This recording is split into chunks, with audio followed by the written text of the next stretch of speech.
হে WhatsApp, আসসালামু আলাইকুম, welcome back to our my blog and myself Rumon. আজকে শুক্রবার, তাই বেশি দেরি না করে চলে গেলাম ছাদে রড পরিষ্কার করার জন্য। রড পরিষ্কার করার উদ্দেশ্য হলো কারণ এই জাঙ্কার গুলোর কারণে রড হয়ে যাচ্ছে নষ্ট, তাই বেশি দেরি না করে লেগে গিয়েছি কাজে। কাজটা করতে খুব ভালোই লাগলো কারণ আকাশে নেই রোদ, তাই বেশি দেরি না করে ছাদে এসে করতেছি যুদ্ধ করতে করতে হয়ে গেছি ক্লান্ত, তবুও কি করবো, করতে হবে। আর সবচেয়ে থেকে বড় কথা হলো আমাদের কাজটা শুরু করছে তলিক, হইতাছে বৃষ্টি, সাথেও ছিল বন্যা। তো যাই হোক, কাজ করার পর ফজরে দিতেছি আদা, আর এদিকে মনটা চাইতেছে ড্রাগন ফলটা খেয়ে ফেলি এবার। যে কথা সেই কাজ, বেশি দেরি না করে চলে গেলাম ছাদে। এইদিকে দেখি ড্রাগন লাল কাপড় পরে তাকিয়েছে আমার দিকে। তাহলে এই সুযোগে একটা শায়রি হয়ে যাক। পায়ে ছিল আলতা, হাতে ছিল চুরি, আরে পায়ে ছিল আলতা, হাতে ছিল চুরি, বাকিটা জানি না।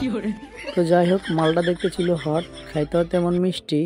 আমার সকল সাবস্ক্রাইবদের আমি মন থেকেই ভালোবাসি। তো যাই হোক, সবাই ভালো থাকবেন, সুস্থ থাকবেন, আর এই ভিডিওটি ভালো লাগলে তাহলে লাইক এবং সাবস্ক্রাইব করে আমাদের পাশে থাকবেন। টাটা।